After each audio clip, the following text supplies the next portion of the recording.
I was a 7th grade teacher, so I'm going to get the teacher voice out. I'm overwhelmed by the amount of people here tonight. I am just so grateful to have you here. So I'm going to give a first clap for all of you. And I'm so impressed with the young people that are here, those young people that came up and spoke. How amazing that we have high schoolers spending every Sunday afternoon in Abby's garage campaigning for democracy. I mean, that's amazing.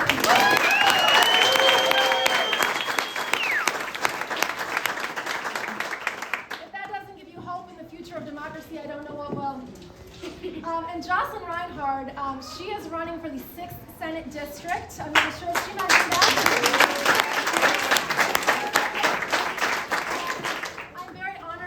Ticket with her. Actually, I met Jocelyn before this past October, but she didn't know she met me, but I'm going to explain what happened. So when the draft decision came down that Roe v. Wade was going to be overturned, obviously there was a lot of distress among women in the United States, especially here also in Dayton. And so some friends and I, we got together, we got some signs, we went down to Courthouse Square for a reproductive rights rally.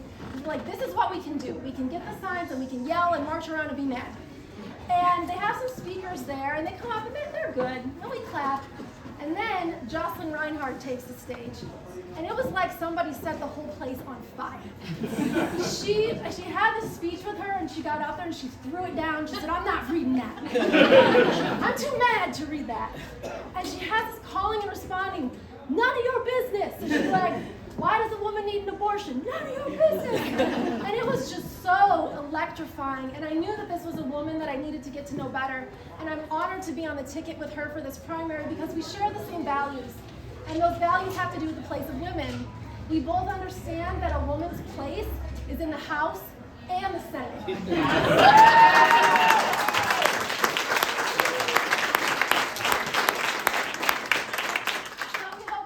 Voting for both of us.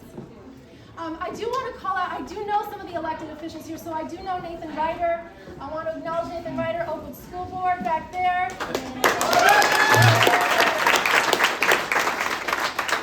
also have Lauren Kawai, Oakwood School Board here.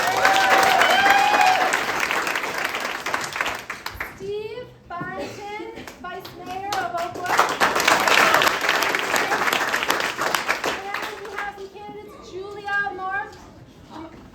Julia Mock, I just met you. I apologize. You are running for Common Pleas Judge.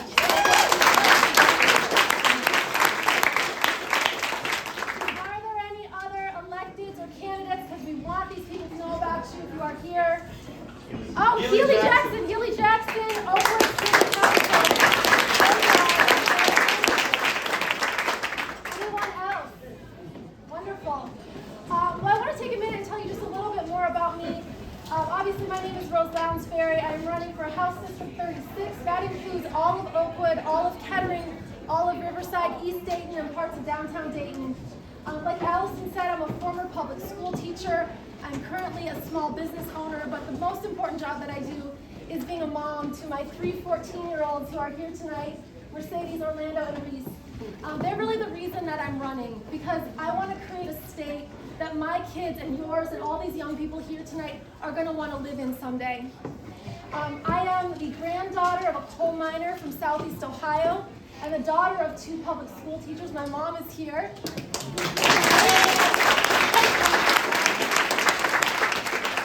She's my political inspiration, so parents, never underestimate the power of your example, because if you live a politically active life, your children will follow you. So I'm just very honored to be here tonight to share with all of you my vision for the state of Ohio. I know that, like many of you, I was incensed this past August when our elected representatives held a special election to the tune of 18 million of our taxpayer dollars as an attempt to silence us.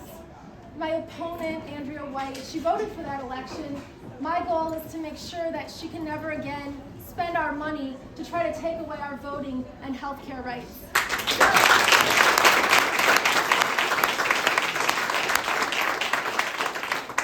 My vision for the state of Ohio is to create a place where young people, like the young people we have here tonight, when they're graduating from the top colleges and universities and trade schools, not just here in Ohio, but in our nation, and they're looking around at all the opportunities before them, and they start to think, where do I want to invest my time, my talents, my energy? Where do I want to start my business or raise a family? And with every single opportunity available, they say, you know what? I want to live in Ohio. That's my vision. And in order to attract and retain those future Ohioans, we have a lot of work to do. And I intend to go to Columbus and do that work. And that looks like creating a state with a top-ranked education system, an enviable healthcare system, a place that continues to uphold the rights of women and seek justice for those who've been marginalized. That's the kind of Ohio that I want to live in. It's the kind of Ohio that I want my kids and all of our kids to live in as well. And I know that together we can create that.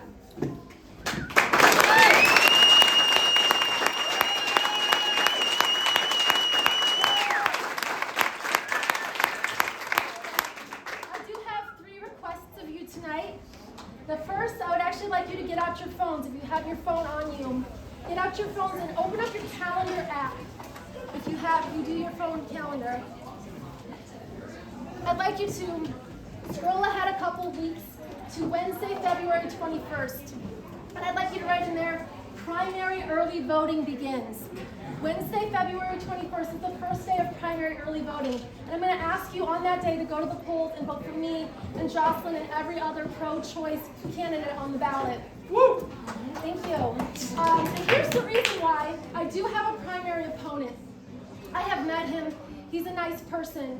But what we need to realize as Democrats is the most important thing is that we send someone in November who can beat Andrea White. I am that candidate. Woo!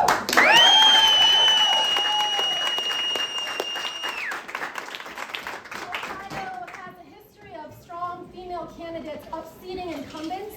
So this is one of those cases where we cannot afford to send a man to do a woman's job. Also, you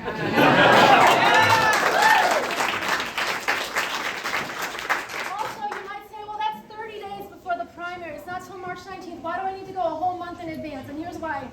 Because if you go early, that gives you a whole 30 days to bug the crap out of every friend, neighbor, colleague, person at your church or synagogue to convince them to do the same. And they're not going to be able to withstand 30 straight days of that kind of harassment. After 7 or 8 days, they're going to go do it just to shut you up. So then you can move on to the next person. So that's my first request, is vote in the primary, vote early. My second request also involves your phone. So if you don't mind getting that out again, this is just like conversations with my husband, where it's like we're having a conversation, but really we're putting things on the calendar. So this is how it works. I'd like you to look at Tuesday, February 13th, next week. And on Tuesday, February 13th, please write Canvas Training with Rose's team. Canvas Training with Rose's team. We know that many people feel awkward knocking on strangers' doors if you're not wearing an Amazon delivery uniform. We get it. But we also know that even in this day and age of robocalls and digital ads, the most effective thing to change voters' minds is a face-to-face conversation. Mark Zuckerberg, with all his algorithms, cannot beat you talking to your neighbor. So we want to train you on that day. We have 2 trainings at noon and 6:30. My team, Alyssa and Isaac downstairs, when you came in, they can connect you with how to sign up for those trainings. If you get my emails, you're also going to get links to sign up. So please sign up for those. I will tell you, when I went to Abby's garage, which made me feel very cool, it did. I tried to dress cool. And I asked the young people, I said, what do you all want to do to help the campaign? Every single one of them said, we want to canvass. So, challenge issued parents and grandparents. We cannot let these young people do the work of saving democracy for us. We're going to hit the sidewalks just like they are and do what they're doing. So, come to our canvas training and canvas for us. And my final request for you tonight is for financial support. Campaigns are expensive, way more expensive than I ever expected that it would be. And one of the things I've learned as an entrepreneur for the past 8 years is when you ask people for money, you need to be very clear about 2 things. 1 is why you need it, and 2 is how much. So I hope from tonight you already understand why you need it. We need to create a state that's going to retain our young people. But how much do we need? I'm going to do a little bit of numbers with you so that you understand what we're up against. Andrea White is going to raise and spend at least $500,000 on her campaign. I know that because that's what she spent the last 2 campaigns. In 2022, a young man named Addison Caruso ran against her. Are Addison's parents here? Over here, they said they might be coming. Okay, they're not here. That's all right. Addison ran against her. He spent $38,000 on his campaign to her $500,000. It's like a David and Goliath situation. Does anyone here know what the vote difference was, though, in that race? What was it? It's like 1 percentage point. Yeah, it was 462 votes. Wow. 462 votes difference, being outspent by hundreds of thousands of dollars. What does that tell us? Well, it tells us this race is winnable, it's flippable, and with a properly funded candidate, we can flip it to Democrat for the first time in history. Woo!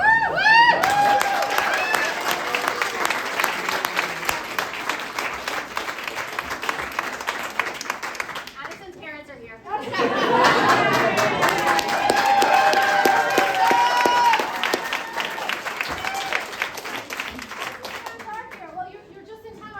About your son's race and how it pushed the needle forward for Democrats in this district. So one other thing to know, this race is very tight. In fact, it's ranked in the top 3 most competitive races in the House in the state of Ohio. There are 99 races. We're in the top 3. And here's why that matters. We hold 32 seats right now. If we get 3 more, if we get to 35, we get an emergency clause power in the House, which is basically a big red emergency button. It allows us to put a stop to really egregious things like the August 8th special election. That would not have happened had we held 35 seats. And so it's really important that we support this race because it can give us some power in the State House that we currently do not have. So my actual fundraising goal is $250,000. I want to meet Andrea White at half so that I can hire the staff I need, I can do the fundraising that I need, I can do the yard signs and the digital mailers. And so when you write a check or you make a donation tonight, and I know many of you already have, and I'm so grateful, I want you to realize you're not giving that money to Rose the candidate. Not a single dollar is going to buy a gallon of milk at my house, but you're writing it to support the values and the beliefs that we have. So think about, what is it worth to you to have a state that your kids and grandkids are going to want to live in? What is it worth to you to have strong public schools? And if you think about that, you write a check, I hope you can write one that comes from your heart and supports the things that you really care about. So those are my asks. And I'm going to end with a poem. I'm a former English teacher, and so reading poetry to a captive audience is one of my favorite things to do. So indulge me on this one. This poem is by a poet named William Butler Yeats. It's called The Second Coming. And he wrote this in the year 1920, in the wake of World War I, when the world had just emerged from a global flu pandemic. So this was a time of great political and cultural uncertainty, a time not unlike the time in which we find ourselves today. And I'm not going to read you the whole poem. I'll tell you what it's about, though. It's about a society that is slowly breaking down into chaos. It's sort of an apocalyptic, end-of-world type scenario. And the line that has always stuck with me is when he describes the people in this society who are watching this happen. And he divides them into 2 very clear groups. He says, the best lack all conviction, while the worst are full of passionate intensity. And I think about where we find ourselves today in 2024. It's not very hard to see the worst, full of passionate intensity. We see them with their trans bans, and their book bans, and their abortion bans, and their insurrections on the steps of the United States Capitol building. They're not hiding it. And so the question we have to ask ourselves, the rest of us, the best of us, and let me tell you, if you're in the room tonight, you're a member of the best of us. What we have to ask ourselves is, in the face of the other side, what are we going to do? Are we going to lack all conviction? And when I look around at this room tonight, I say, no. Because here's what I see. I see a room of people who are full of passionate intensity for all the right reasons. We are full of passionate intensity for democracy in the state of Ohio. We're full of passionate intensity for strong public schools. And we're full of passionate intensity for upholding the rights of women and trans people and black people and poor people and disabled people and all those people who've been left out of the conversation for far too long. That is what we are passionate about.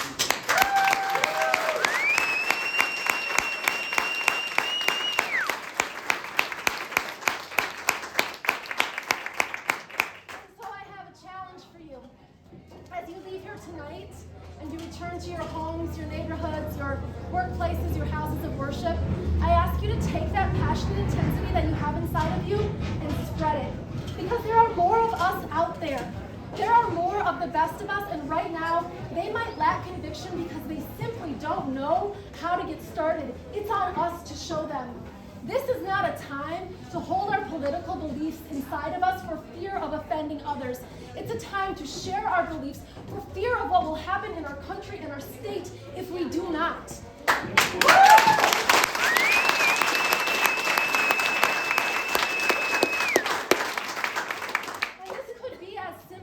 Sharing a social media post with someone, starting a conversation with your neighbor about why you're voting for Democrats like me and Jocelyn, or inviting a colleague to go down to the Board of Elections with you on your lunch break and vote in the primary when they might have never voted in a primary in their entire life. This is how we win this.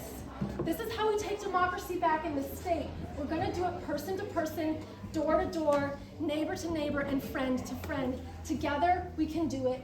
Together, we can create a stronger and a better Ohio, and we are all part of that.